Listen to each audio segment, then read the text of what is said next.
샬롬, 좋은 아침입니다. 오늘도 이 말씀을 통해서 우리에게 찾아오시는 주님을 경험하는 은혜의 아침 되기를 간절히 소망합니다. 자, 어제 말씀드렸던 대로 어제 본문 한 번 더 좀 생각을 해보려고 합니다.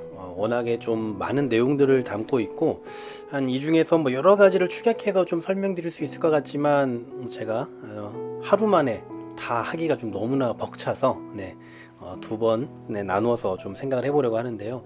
어제 우리가 생각해봤던 이 본문을 통해서 생각해봤던 그 내용, 즉 은사를 통해서 교회 안에서 어떻게 그것을 발휘해야 하느냐라고 할 때 두 가지를 생각해 보았죠. 첫 번째는 서로를 소중히 여긴다. 각각의 지체를 소중히 여긴다. 두 번째로는 서로가 돌보는 역할을 한다. 그리고 오늘은 세 번째로요.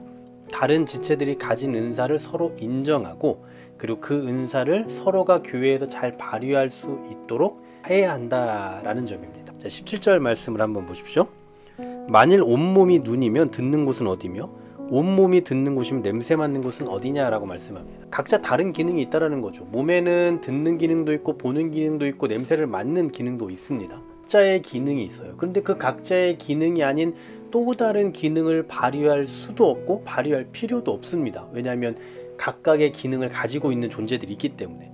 그렇다면 이것이 의미하는 바는 또 뭐냐 하면 각자의 기능을 가진 그 지체들은 그 각각의 기능이 발휘가 되어야 한다라는 점이에요. 눈은 냄새를 맡을 수 없습니다. 맡을 필요도 없고요. 그리고 코는 들을 필요가 없습니다. 들을 수도 없고요. 그런데 코가 냄새를 맡지 못하고 눈이 보지 못하면 어떻게 되는 겁니까? 그러면 그 몸이 온전한 기능을 발휘하지 못하게 되는 거죠. 그러므로 서로가 서로를 소중히 여기면서 서로가 그 역할들을 잘 감당해낼 수 있도록 돕는 역할이 필요하다는 거예요. 22절 말씀도 한번 보십시오. 그뿐 아니라 더 약하게 보이는 몸의 지체가 도리어 요긴하고 라고 말씀을 합니다. 요긴하다는 게 무슨 의미입니까? 아주 중요하다는 거예요.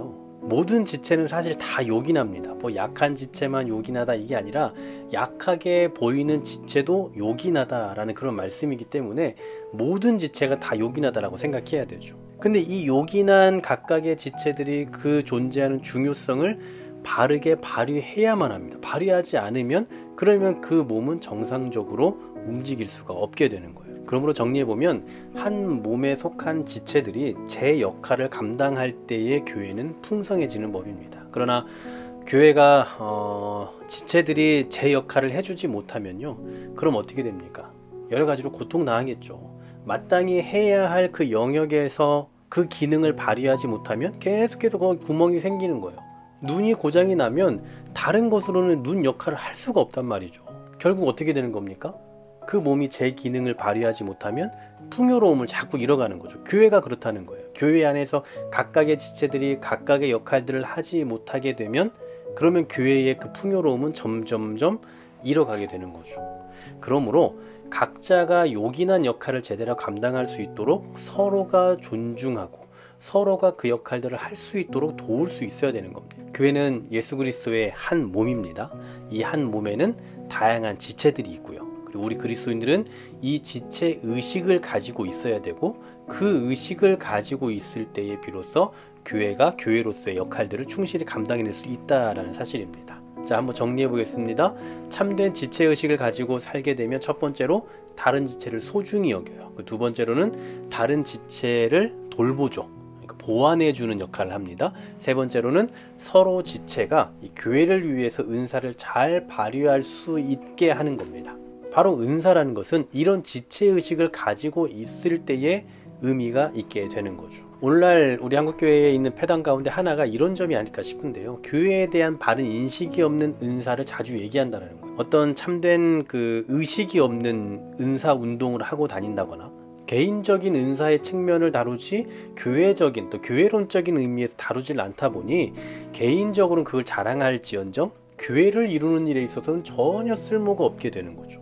그런데 계속해서 오늘 고린도전서에서 말씀하고 있는 그 은사는 무엇이 핵심입니까? 교회예요, 교회. 성령님께서 그 은사를 주신 이유는 한 몸된 교회를 이루어가는 데 있어서 각각의 지체들이 가진 은사들을 다양하게 활용하게 하기 위해서 주셨다라는 사실입니다. 그러니 은사는 단순히 개인적인 어떤 능력 차원에서 말할 수 있는 것이 아니고 주님께서 가르쳐 주신 참된 지체 의식을 가지고 접근해 가야 바른 은사를 활용하는 법이다 라고 말할 수 있다라는 사실입니다. 이런 게 없다 보니 은사를 가졌다라는 분들이 자꾸만 좀 무례한 형태로 나타날 때가 있어요. 하나님께서 주신, 성령께서 주시는 그 은사는 누구를 막 상처를 주고 괴롭게 하는 게 아니지 않습니까? 그런데 은사를 받았다고 하면서 남을 막 힘들게 하고 마음을 어렵게 하고 죄를 막 지적하고 이렇게 하면 얼마나 괴롭게 하는 겁니까? 이것은 바른 은사라고 말할 수도 없고, 또 이렇게 은사를 활용하는 것도 결코 건강한 은사라고 말할 수 없다라는 거죠. 언제나 우리의 은사는 교회를 어떻게 잘 세워가고 있는지, 어떻게 교회를 교회답게 만들어가고 있는지, 교회의 지체로서 어떻게 이것을 잘 활용하고 있는지를 생각하는 것이 우선이다라는 것이죠. 여러분 갖고 계신 은사들을 어떻게 활용하고 계십니까? 그 은사가 교회를 위해서, 교회를 바르게 세워가는 데 있어서 얼마나 잘 활용되고 있는지를 좀 생각해 보시면서 우리의 은사를 가장 건강하게, 가장 풍요롭게 잘 사용해 가면서 그로 인해 교회를 풍성하게 만들어 갈 수 있는 그런 교회의 일꾼으로 살아갈 수 있는 우리 모두가 되기를 간절히 소망합니다. 하나님, 우리에게 주신 그 다양한 은사들이 있을 텐데 이 은사를 그냥 활용하는 것에 초점을 두지 않게 하시고 이것을 얼마나 건강하게 잘 사용하는지에 초점을 둘 수 있는 지혜를 주시고, 그로 인해서 주의 교회를 더욱더 풍요롭게 만들어 갈 수 있는 귀한 지체로서의 역할을 감당해 나가는 우리 모두가 되게 하여 주시옵소서. 예수 그리스도의 이름으로 기도하옵나이다. 아멘.